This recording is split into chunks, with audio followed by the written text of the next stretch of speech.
क्षेत्रीय अल्पसंख्यक एवं उनकी समस्याएं। Okay, sociology BA second year. आज का हमारा टॉपिक क्या है? क्षेत्रीय अल्पसंख्यक एवं उनकी समस्याएं, regional minorities and their problems. देखिए, क्षेत्रीय अल्पसंख्यक का अभिप्राय होता है उस समुदाय से जो साधारणतया बहुसंख्यक समुदाय का एक हिस्सा होता है, लेकिन विभिन्न क्षेत्रों में उसकी स्थिति अल्पसंख्यक समुदाय की तरह होती है। ओके, तो क्षेत्रीय अल्पसंख्यक का अभिप्राय क्या होता है? उस समुदाय से है जो साधारणतया बहुसंख्यक समुदाय का एक हिस्सा होता है, लेकिन विभिन्न क्षेत्रों में उसकी स्थिति अल्पसंख्यक समुदाय की तरह होती है। उदाहरण के लिए, भाषा के आधार पर हिंदी भाषा से संबंधित लोग बहुसंख्यक हैं। उदाहरण के लिए, भाषा के आधार पर हिंदी भाषा से संबंधित लोग बहुसंख्यक हैं, लेकिन ऐसे लोग जब दक्षिण भारत या गैर हिंदी क्षेत्र में जाकर बसते हैं तो इनकी परिस्थिति एक क्षेत्रीय अल्पसंख्यक की हो जाती है। धार्मिक आधार पर भी क्षेत्रीय अल्पसंख्यक समुदाय की समस्याएं बहुत जटिल हैं, यद्यपि सरकार द्वारा वैधानिक आधार पर भी ऐसी समस्याओं पर साधारणतया कोई ध्यान नहीं दिया जाता। ओके, क्षेत्रीय अल्पसंख्यक की अवधारणा का संबंध उन समुदायों से भी है जो किसी दुर्गम, पृथक या सुविधाहीन क्षेत्रों में कारण उन लाभ से वंचित रह जाते हैं जो देश के दूसरे समुदायों को प्राप्त होते रहते हैं। ओके, जनजातियाँ, ट्राइब्स, इस तरह के क्षेत्रीय अल्पसंख्यक वर्ग का सर्वोत्तम उदाहरण है। भारत में आज विभिन्न जनजातियों की संख्या 9 करोड़ से भी अधिक है। यह वे लोग हैं जो दुर्गम क्षेत्रों, पहाड़ों, पठारी प्रदेशों या जंगलों में निवास करते रहे हैं। क्षेत्रीय पृथक्करण के कारण विभिन्न जनजातियों के लोग ना तो बाहरी समुदायों के संपर्क में आ सके और न ही इन्हें शिक्षा, स्वास्थ्य, रोजगार या जीवन के लिए आवश्यक कोई दूसरी सुविधाएं समुचित रूप में प्राप्त हो सकी। जनजातियों के धार्मिक विश्वास तथा रीति रिवाज भारत के दूसरे सभी धार्मिक और भाषाई समुदायों से भिन्न है। इसके बाद भी जनजातीय समुदायों को अल्पसंख्यक समुदाय के रूप में मान्यता नहीं मिली। स्पष्ट है कि वर्तमान दशाओं में जनजातीय समुदायों को हम केवल एक क्षेत्रीय अल्पसंख्यक समुदाय ही कह सकते हैं। क्षेत्रीय अल्पसंख्यक की उपयुक्त अवधारणा से यह स्पष्ट होता है कि इस तरह के समुदाय किसी देश की नरम अथवा दोषपूर्ण नीतियों का ही परिणाम होते हैं। ऐसे व्यक्ति उस क्षेत्र की भाषा को न समझ पाने के कारण अपने आप को एक अजनबी के रूप में पाने लगते हैं। उस क्षेत्र के मूल निवासी भी अपने से भिन्न भाषा वाले लोगों से दूर रहने का प्रयत्न करते हैं। धार्मिक आधार पर भी क्षेत्रीय अल्पसंख्यक समुदाय की जो समस्याएं होती हैं बहुत जटिल हैं, यद्यपि सरकार द्वारा वैधानिक आधार पर भी ऐसी समस्याओं पर साधारणतया कोई ध्यान नहीं दिया जाता है। ओके, तो क्षेत्रीय अल्पसंख्यक की जो उपयुक्त अवधारणा है उससे क्या स्पष्ट होता है कि इस तरह के समुदाय किसी देश की नरम अथवा दोषपूर्ण नीतियों का ही परिणाम होते हैं। साधारणतया जब राष्ट्रीय आर्थिक और सांस्कृतिक व्यवस्था में कुछ दोष पैदा हो जाने के कारण अनेक समुदाय राष्ट्र की मुख्य धारा से अलग थलग पड़ने लगते हैं, तब इसी से क्षेत्रीय अल्पसंख्यकों की समस्याओं में अल्पसंख्यकों की संख्या में वृद्धि होने लगती है। वास्तव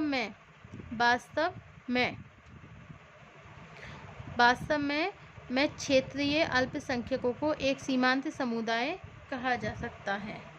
तो ये जो क्षेत्रीय अल्पसंख्यक है उनको एक सीमांत समुदाय भी कहा जा सकता है। अब है क्षेत्रीय अल्पसंख्यकों की समस्याएं। फर्स्ट क्या है? Problems of regional minorities. First क्या है? क्षेत्रवाद में वृद्धि। सेकंड, प्रत्येकतावादी मनोवृत्तियाँ। थर्ड, भाषाई समस्या। फोर्थ है सामाजिक तथा आर्थिक असुरक्षा। फिफ्थ है प्रव्रजन की समस्या। सिक्स है शोषण में वृद्धि एंड सेवन है नियमहीनता तथा अलगाव की समस्या। ओके, तो देखिए, क्षेत्रीय अल्पसंख्यक की अवधारणा का संबंध उन समुदायों से जो किसी दुर्गम, पृथक या सुविधाहीन क्षेत्रों में रहने के कारण उन लाभों से वंचित रह जाते हैं जो देश के दूसरे समुदाय को प्राप्त होते रहते हैं। ओके, जनजातियाँ इस तरह के क्षेत्रीय अल्पसंख्यक वर्ग का समूह है जो भारत में आज विभिन्न जनजातियों की संख्या कितनी हो रही है, कम से कम 9 करोड़ से भी ज़्यादा है। यह वो लोग हैं जो दुर्गम क्षेत्र, पहाड़ों, पठारी प्रदेशों या जंगलों में निवास करते रहे और क्षेत्रीय पृथक्करण के कारण विभिन्न जनजातियों के लोग ना तो बाहरी समुदाय के संपर्क में आ सके और न ही इन्हें शिक्षा, स्वास्थ्य, रोजगार तथा जीवन के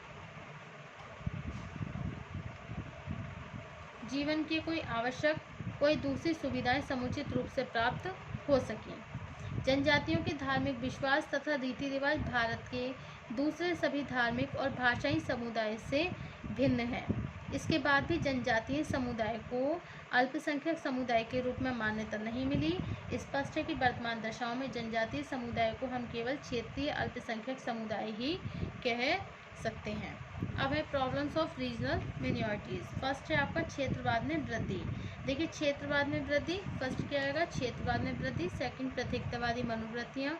थर्ड भाषाई समस्या। फोर्थ सामाजिक तथा आर्थिक असुरक्षा। प्रजन की समस्या। नंबर 5 एंड 6 शोषण में वृद्धि। एंड 7 है नियमहीनता तथा अलगाव की समस्या।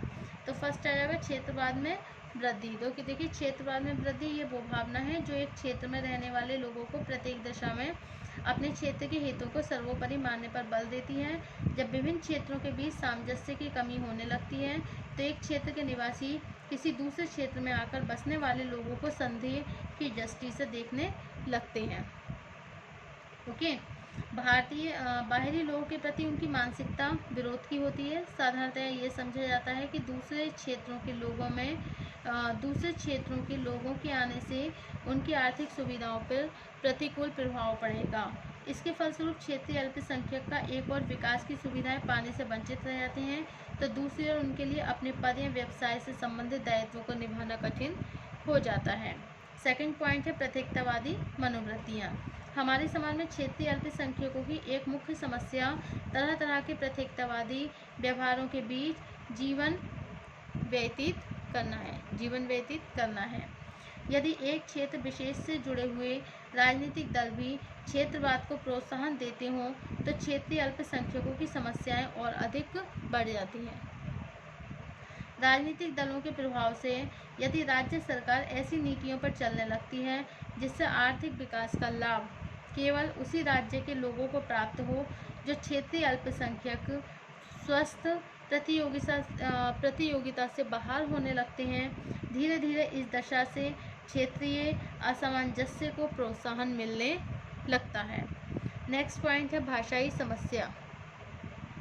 भारत के विभिन्न क्षेत्रों में बहुत प्राचीन काल से ही अनेक भाषाओं का प्रचलन रहा है।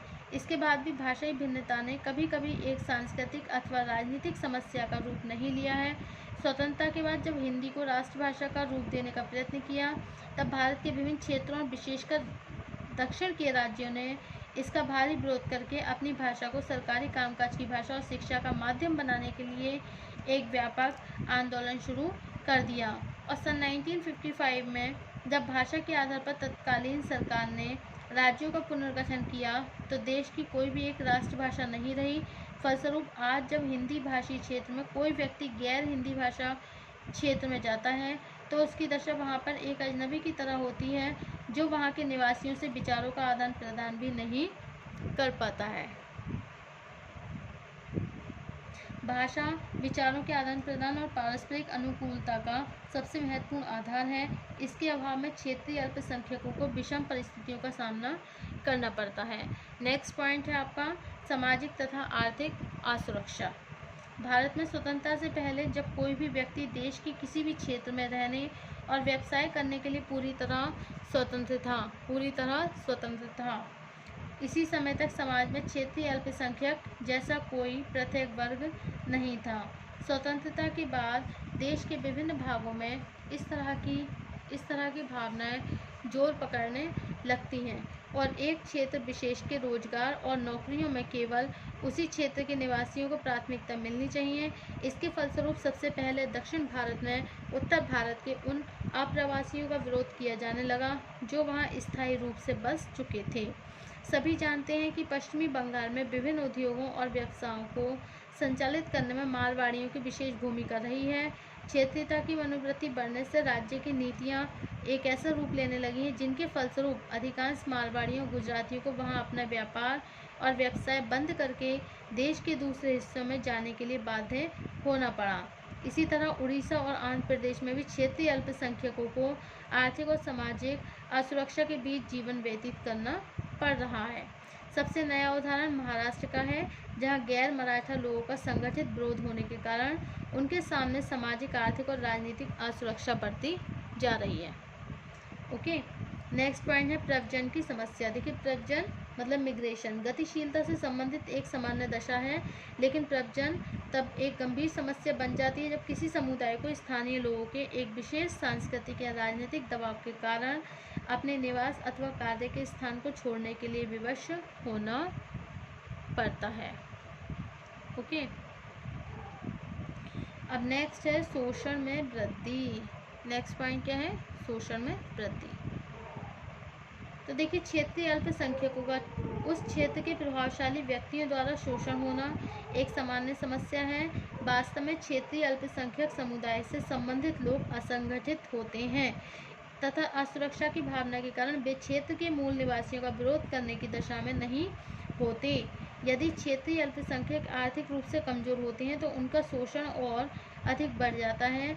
इसका सबसे स्पष्ट उदाहरण वे जनजातीय समुदाय हैं जिनका आज नगर से जो लोग लाखों श्रमिक महाराष्ट्र, पंजाब में आजीविका के लिए जाकर बस रहे हैं, उनके सामाजिक और आर्थिक शोषण की घटनाओं से सभी परिचित हैं। ओके, नेक्स्ट पॉइंट क्या है आपका? नियमहीनता तथा अलगाव की समस्या।